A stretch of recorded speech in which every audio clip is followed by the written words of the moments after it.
पंढरपूर शहरातून एक धक्कादायक घटना समोर येते. शहरातल्या गजबजलेल्या परिसरामध्ये एका तरुणीवर अज्ञात व्यक्तीने ज्वलनशील पदार्थ टाकल्याची धक्कादायक घटना आज सायंकाळच्या सुमारास घडली. दुचाकीवरून आलेल्या अज्ञात व्यक्तीने घराकडे निघालेल्या तरुणीवर ज्वलनशील पदार्थ टाकल्याने ती तरुणी गंभीर जखमी झाली असून सध्या तरुणीवर एका खासगी रुग्णालयात उपचार सुरू आहेत. वैष्णवी भागवत, वय वर्ष 22 असं तरुणीचं नाव असून या हल्ल्यामध्ये तरुणी गंभीर जखमी झाली आहे. या हल्ल्याच्या वेळी या तरुणीसोबत 10 वर्षाचा मुलगा देखील असल्याचे समोर आले आहे. सध्या पंढरपूर पोलीस या धक्कादायक घटनेचा कसून तपास करीत आहेत. जना सुदाम भागवत. बर, काय घडलंय? तिच्या अंगावर काय तर टाकलेलं आहे ते. बर, तुम्हाला कसं कोणी टाकलंय काय टाकलंय माहिती नाही. बर, मग तुम्ही कसं काय त्यांना तुम्हाला समजलं कसं काय?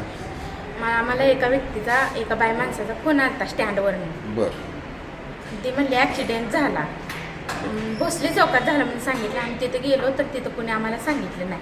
बर, मग अजून एका मुलाचा फोन आला, अर्बन बँकेजवळ थांबा मी न्यायला येतो म्हणून. मग पेट्रोल पंपाजवळ, नगरपालिकेच्या समोर पेट्रोल पंपाजवळ माझी मुलगी सापडली आणि तिथं ती स्टँडवर नेलं होतं. मग तिला स्टँडवरनं गाडीवरनं तिला ढकलून दिलं. तिथून ती तिच्यावर पैसे होतं, रिक्षानं आली तिथपर्यंत. तिला दिसत काय माहिती आता कोणी तिला ढकलून, हे काय आम्हाला माहिती नाही. आता परिस्थिती कशी आहे? काय आता परिस्थिती बोलते का ती व्यवस्थित? अजून बोलत नाही, डोळा दुखतोय तिचा. बर, काय टाकलं त्याबद्दल काय त्यांनी सांगितलं का? अजून काय नाही सांगितलं.